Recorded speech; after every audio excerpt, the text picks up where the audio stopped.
were more like dens of iniquity than houses of correction. After a visit to Newgate jail in 1836, inspectors reported shocking findings. They'd seen a body of criminals of every class engaged in riot, debauchery and gaming. Newgate wasn't unique. Most prisoners had access to gin shops and prostitutes. In fact, your life as a prisoner depended on how rich you were, because you had to pay the jailers. So if you had lots of money, you got better conditions. In fact, if you could afford it, you could live in the governor's house. You could even pay for somebody else to serve your sentence for you. The inspector's report horrified Parliament and the nation. Regardless of expense, a new penal system had to be developed. A system dedicated to moral regeneration. In the early 1840s, the Victorians built new prisons of an unprecedented size, like this one in Leeds. Behind the traditional facade hides a state-of-the-art Victorian building designed to keep large numbers of prisoners segregated and under constant view. If you looked above from where we stood now, it's like looking on a bicycle wheel, and the four wings are going off from the hub. You've got control of the environment on each wing. So if there's any, for example, an incident on one wing, the person in charge of the prison can see what's going on and direct staff to that area. No blind spots, for example. It's an overall view of what's going on in the prison at that time.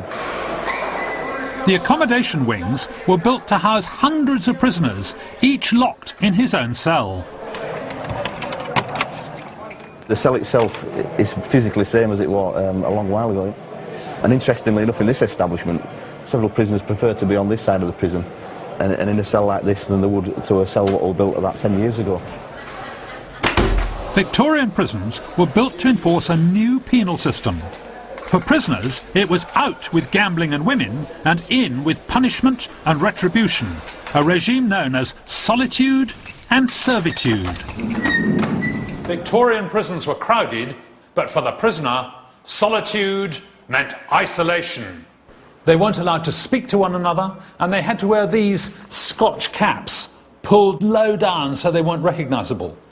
The only form of identification was a number on the otherwise anonymous prison uniform.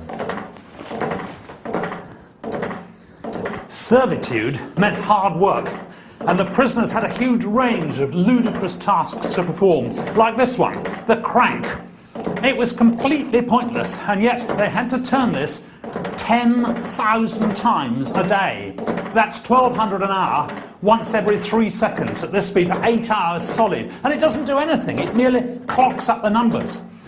What's more, every now and then a warder would come along and tighten up the screw to make it more difficult to do and harder work. That's why they were called screws.